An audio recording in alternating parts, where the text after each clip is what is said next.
suit charges against Mr. Bruce. According to the complaint filed by Mr. Bruce, the officers submitted false reports to the Contra Costa District Attorney, accusing him of driving under the influence and interfering with a police officer in an effort to cover up their misconduct. However, after several months of suspense, the Hercules District Attorney declined to press charges. Following the encounter, Mr. Bruce retained legal counsel and filed a lawsuit against the city of Hercules, Officers Garcia, Thompson, and Goldstein, along with several of the other officers who were on the scene, and their direct supervisors. The suit alleges several complaints ranging from false arrest to common law defamation, and is still ongoing as of the writing of this episode. Overall, the Hercules officers get an F for utterly failing to render any meaningful aid to Mr. Bruce, forcefully extracting Mr. Bruce from the vehicle for no apparent reason, and submitting false reports and pursuing criminal charges against Mr. Bruce in an effort to avoid accountability for their actions. It is clear from the body camera footage that the officers involved in this interaction were either woefully untrained on how to properly handle this situation, or blatantly disregarded whatever training they received. The officers were well aware that Mr. Bruce had suffered from a seizure before they even arrived on the scene, and it was plainly obvious that Mr. Bruce was in need of medical attention. However, I believe there are no medical emergencies that are going to be aided by violently ripping the patient out of their vehicle and punching and tasing them several times, and Mr. Bruce was well within his rights to refuse their help altogether. After violently assaulting Mr. Bruce and illegally searching his vehicle, Officer Garcia proceeded to attempt an intoxication assessment by shining a flashlight directly into Mr. Bruce's eyes while he was strapped down to a gurney and unable to resist or deny consent. Not only is this the improper way to carry out this test, as shining a light into anyone's eyes will cause a reaction, but Mr. Bruce had just suffered a seizure, which would almost certainly compromise the results of any optical-based testing. It is worth mentioning that the facts of this case draws strong parallels to the Graham versus Connor case we mentioned earlier in this episode, and it may be difficult as a result for the officers to seek a qualified immunity defense in this case. This interaction highlights the importance of proper medical training for officers, and it will be interesting to see how it plays out in the courtroom. As for Mr. Bruce, I cannot issue a grade to an individual who suffered a medical emergency and was a victim of police misconduct purely as a result of that. Mr. Bruce did absolutely nothing to warrant the actions of the Hercules officers, and it is clear from the footage that he was not in a proper state of mind to react appropriately to the situation. As mentioned before, being in an agitated or combative state is a common symptom of suffering from a seizure, and Mr. Bruce's actions were obviously a result of his condition. It was not Mr. Bruce's fault that the Hercules officers chose to view his agitation as resistance, and there is no excuse for how he was treated given the circumstances.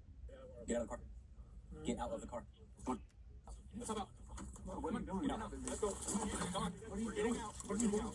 Let's go. What are you doing? Get out of the car, dude. Come on. Come on. Let's go. Hey, stop resisting, bro. Let's go. Get out of the car. You're gonna get tased. You're about to get tased, dude. We want to help you, but do not fight us. You will get ripped out of this car. We're not playing. Get out of the car. Get out. You're about to get tased, dude. Get out. Get out then. Let's go. Get out of the car. You're about to get tased, dude. Bro, let me get on. Mr. Bruce, seemingly confused, disoriented, and unable to communicate, failed to obey the officer's commands to exit the vehicle, which prompted the Hercules officers to forcefully remove him from the car. When the officers grabbed Mr. Bruce, he became agitated, and the officers responded by ripping him out of the car, punching him, and tasing him several times. The Hercules officers eventually managed to place Mr. Bruce in handcuffs and begin dragging him out of the embankment to be placed on a gurney.